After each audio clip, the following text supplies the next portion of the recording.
the aesthetics of the container may not look overly attractive, but wait, it's coming. We're going to be doing a lot of cladding, which the Rhino Wood just gives it such a beautiful natural finish. And the sort of the contrast between the steel and exposing the original container, which, like we say, is part of the story, is important and imperative. But from an aesthetic perspective, we break up all of that metal look.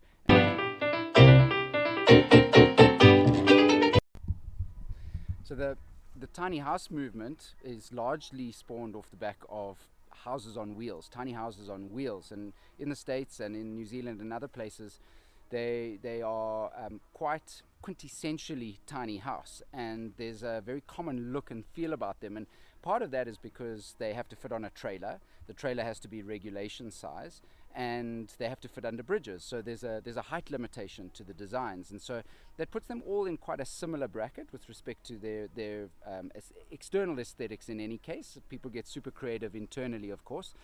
But what we wanted to do here was have a full volume space as a bedroom on top.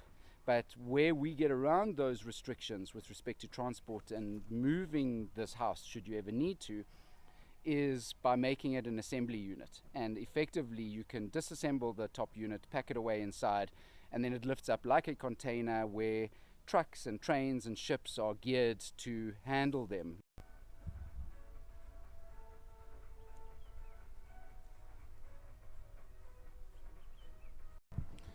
All the gutters and flashing is now on, so roof is pretty much complete, which is amazing. All the surfaces trenching has been done. We've flattened the area around the container just to make sure it's sitting above ground and we don't have rust issues. The poop chute is there, ready to take all of the piping, so that's already pre-done. We've dug trenches and have all of that in play to join our biosewage system. But all the trenching's been done for that. All the conduits, so it's all piping, wiring, all of that has now been done. So yeah, good progress made there.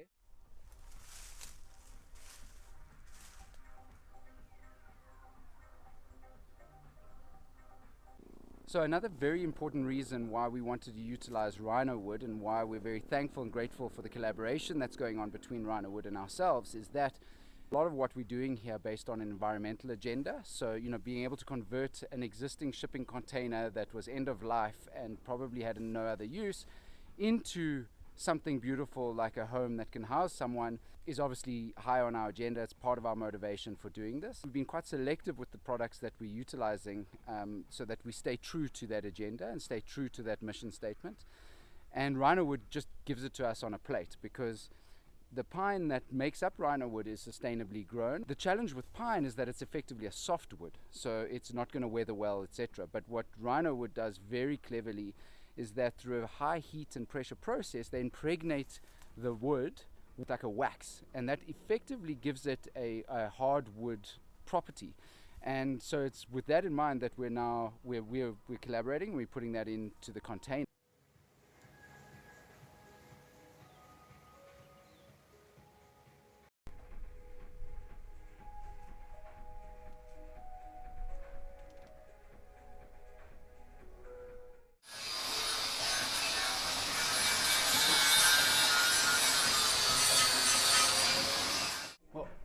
So quite a monumental step taken today. We've cut away this double volume space section here, which has made an immense difference. It's quite incredible what a small gap can do with respect to double volume that gives the sense of space and allows you to see into the top story. Quite incredible. Which is obviously softer, more natural sort of appeal. And that contrast, as you can see from the renders and the drawings that we're looking to replicate, just going to be so awesome.